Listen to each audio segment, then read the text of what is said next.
Happy Friday, everyone. Welcome to your patron video. Today, what we're going to talk about is a part score battle that happened last night at the RBC. We're going to do a really deep dive into some auctions that some people had and show you the right way to compete on a hand like this. So I have winners from last night. Over in the limited game, it was Chris and Al Brandt taking all the money. They finished first place. Congrats to the Brandts. In the open game, it was Vladimir, Leo and Ken, Marlon and Cindy, Audrey, Blue, and coming in fifth place overall, second their direction, only behind the Joyces, Eileen Bach and Renee Getz. So very nice game, especially for them. And congrats to all of last night's winners. Let's go to the share screen. So what I've done here is open up a couple of tabs. One is the common game tab, which allows us to see our double dummy makes and all the data from the open game from last night. So let's kind of reverse engineer this and think about, like, if we could see all the cards, what this auction would sound like in English. So you'll notice that both North-South and East-West have 20 high card points, with North-South holding the spades and East-West holding the hearts. They each have 9. The law of total tricks would predict that there would be 18 tricks available in this deal. We can check the double dummy, and actually North-South can take 8 tricks, East-West can take 9 tricks. So the law is close, but it's off by 1. One thing that we know about the law is that it says on part score deals, we are safe competing to the level of the number of trumps we have. So on a deal like this, the law would tell us East-West is protected competing to the 3 level. North-South would be protected competing to the 3 level. Each side has 9 trumps. North-South has the boss suit, so they would kind of win the auction at 3 spades if we thought about it from an equilibrium standpoint. Now, when I say protected, we've talked about this before. It doesn't necessarily mean you're making. What it means is that if you are not making, you will be compensated by the fact that they were making a contract, right? So if we thought about North-South playing a 3-spade contract here, it's not going to make, it's going to go minus 50, but they're protected in the sense that East-West was making 3 hearts for 140, and they've actually improved their lot in life by competing on to 3 spades.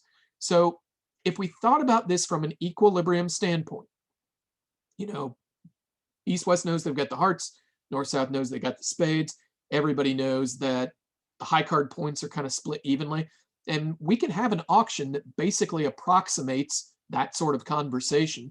Here's how it would kind of reason out.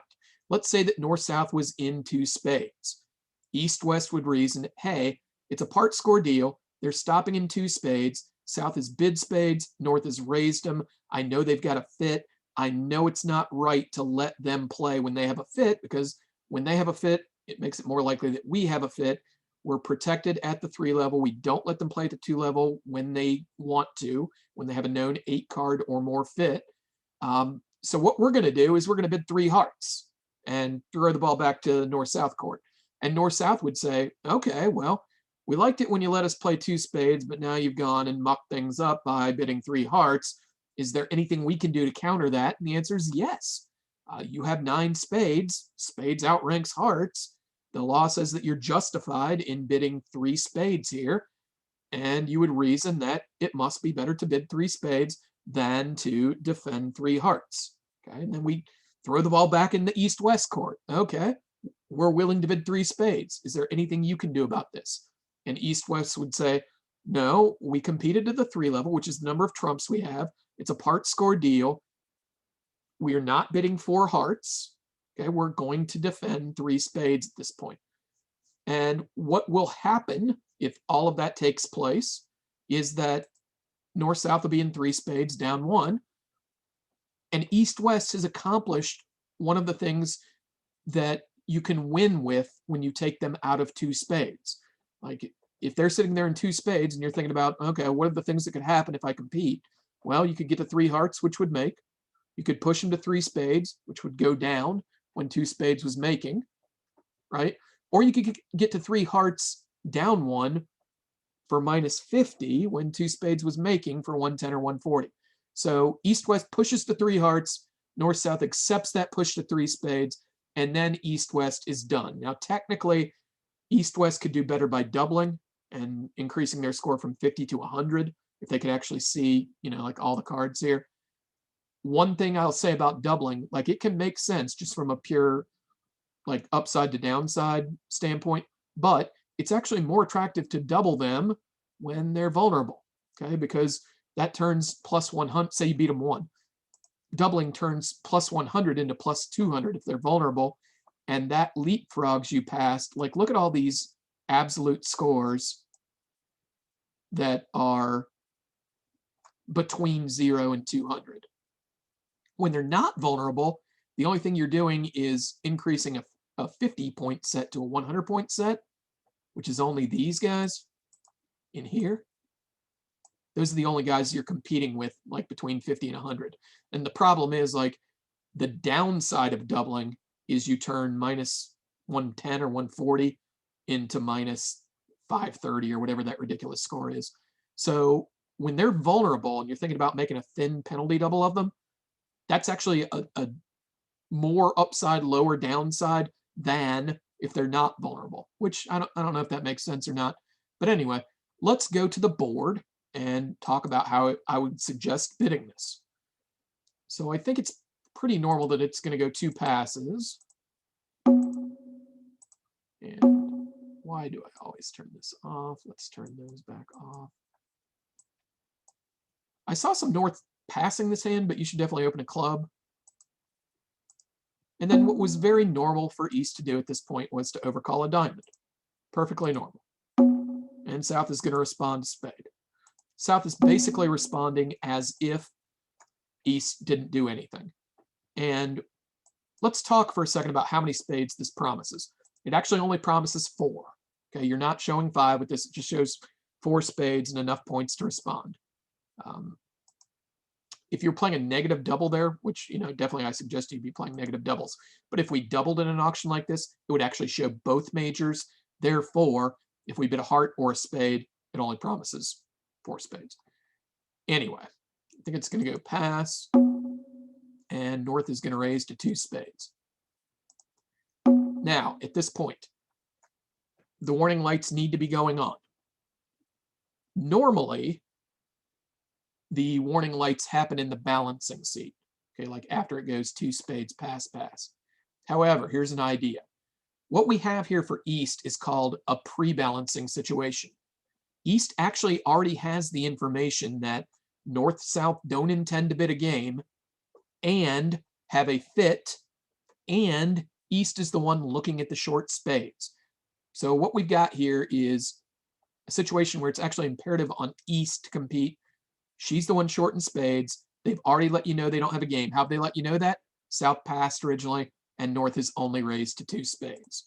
Okay, so if you are sitting East here and you pass, it's completely predictable that it's going to go pass to your partner who's looking at something like a balanced hand, probably with 3 or 4 spades, and it's going to be harder on her to compete when she's got length in their suit. So what I suggest here is a takeout double. And this is basically what gets East-West hearts into the picture, right? South, maybe should go ahead and bid 3 spades, but let's say you passed and West bid 3 hearts and it went pass, pass. South could now bid 3 spades knowing that there are 9 trumps, like North probably has 4 spades here. Either 4 spades or 3 spades and some shortness somewhere if you allow that. If you allow 3-card raises in your partnership style.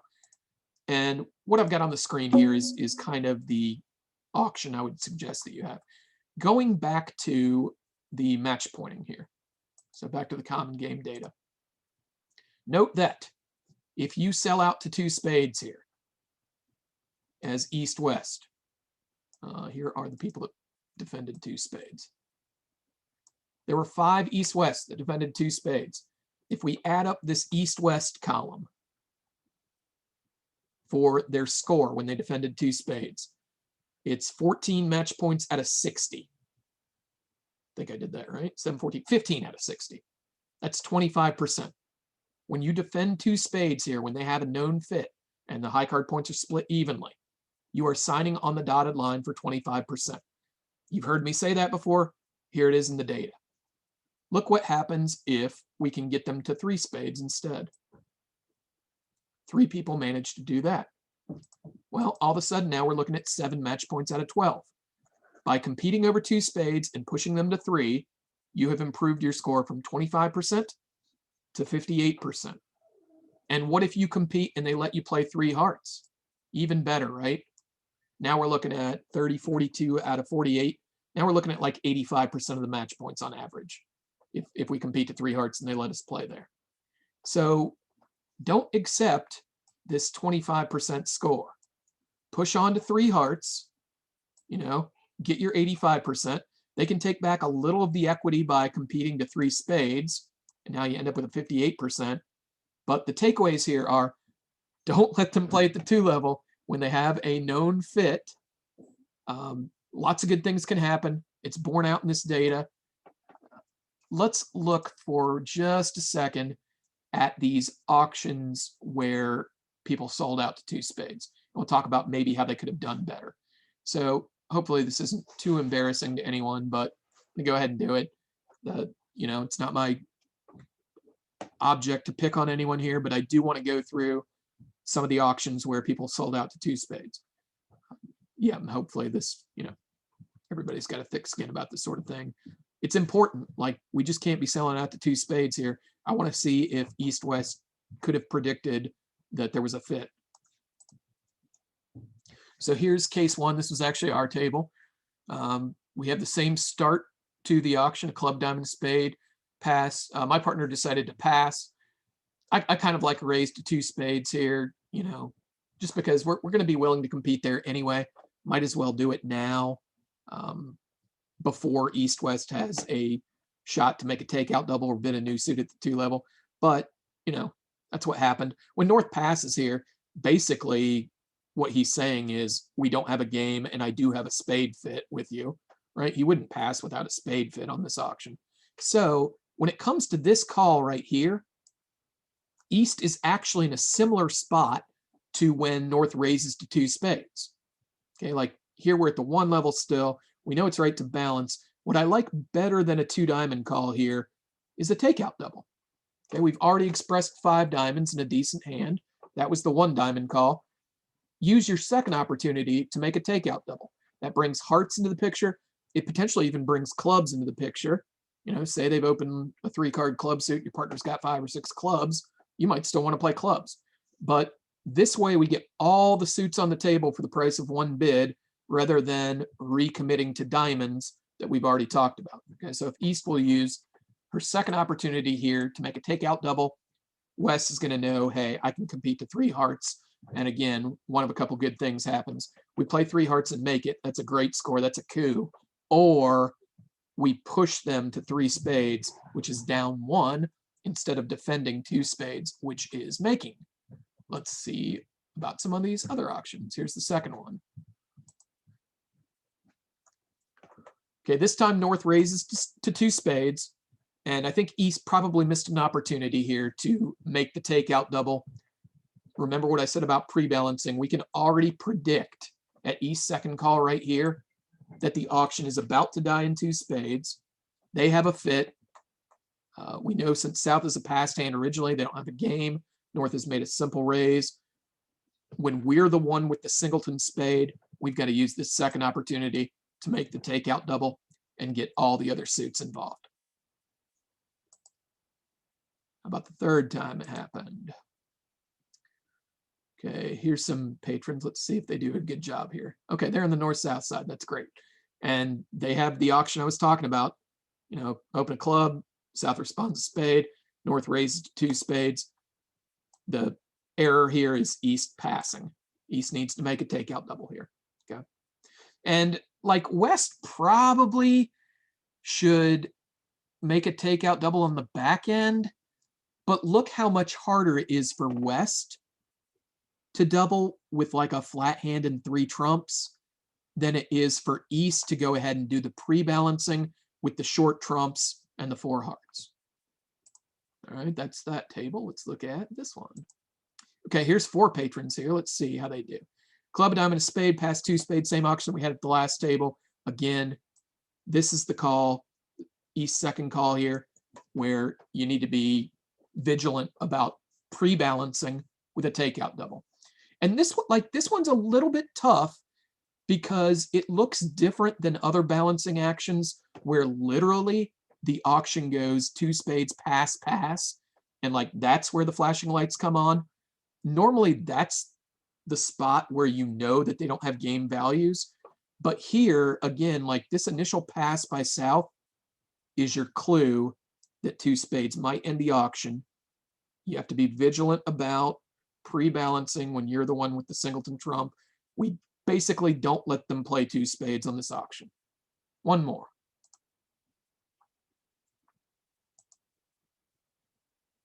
Okay, this was the only table where it might have been okay to sell out to 2 spades. The reason being is this time, okay, Ray and Alex were playing a weak no trump. This time, East-West can't know that North-South actually have a spade fit. Like South bid 2 spades to play here, and who knows, like he might be catching a singleton, or not a singleton, but a doubleton trump in the dummy. It's not like it's gone South bid spades and then North raises. Those are the ones that you've got to be super vigilant about not letting them play. Okay, that being said, like even here, I think it's pretty attractive to make a takeout double in the balancing chair because you have that singleton spade, because you have the 4 hearts, you have 3 clubs, you've already talked about diamonds. So even here, like it's probably right to go ahead and compete. But I do want to differentiate this from the other 4 auctions where it wasn't 100% sure that North-South had an 8-card spade fit. Anyway, guys, hope board 11 from last night provided you with some good examples about we've got to compete to the 3 level over 2. When they have an 8-card fit, we have a 9-card fit, and South would counter by actually recompeting to the 3 level. At that point, East-West would reason. I've gotten most of my equity here. I got them off the 2 level to the 3 level, and I have a fair amount of profit coming from the times where they were making exactly 2, and now we've pushed them to a level where we go down 1. And again, like let's take one more look at this data from the common game, well, the score slip. If we defend 2 spades, we settle for an average of 25%. If we push them to 3 spades, we got 7 out of 12. That's 58%. If they let us play 3 hearts, it's even better. Now we're talking about like 85% of the match points. All this is a long-winded way of saying when they have a fit and they're stopping at the 2 level, don't let them play there. The more likely they have a fit, the more likely we have a fit. That's just math. I hope you guys have something fun planned for this weekend. It looks like the weather's going to be super. Sunday night's the fun Swiss teams game at the RBC, so I hope a lot of people will show up for that and make teams. I know Audrey and I are playing, and yeah, I was happy that I went looking for a board to talk about, a part score battle where one side had spades, one side had hearts, and the high cards points were split pretty evenly, and boom, here it is. Perfect example, board 11. Hope this helps you out with your competitive decisions and the idea of balancing, and on this board, pre-balancing, when you can predict that the auction might end when you're the one with shortness in their trump suit. The pressure's on you. All right, guys, have a great weekend. Talk to you again on Monday. And yeah, Justin Fields there in the background, hoping that he will become a success story in the Chicago Bears quarterback situation. All right, guys, later on.